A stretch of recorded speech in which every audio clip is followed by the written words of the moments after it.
बहुत लोगों के सवाल है कि जो हमारी नमाजें छूट गई हैं उनको कैसे पूरा करें।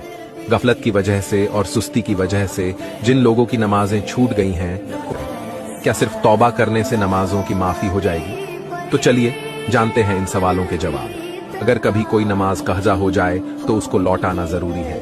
अगर आप ये सोचते हैं कि नमाज की माफी सिर्फ तौबा से हो जाएगी तो आप गलत हैं। तौबा तो करनी ही करनी है, साथ में नमाज उम्री कंजा पढ़नी होगी, जिसका तरीका कुछ इस तरह है।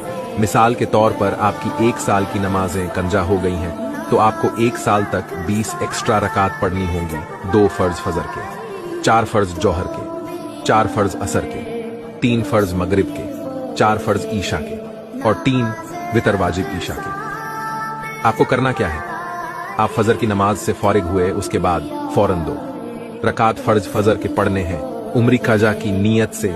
ऐसे ही जोहर की नमाज से फारिग होकर 4 रकात फर्ज उम्री कज़ा की नीयत से पढ़ने होंगे। ऐसे ही बाकी नमाजें मुकम्मल करनी होंगी।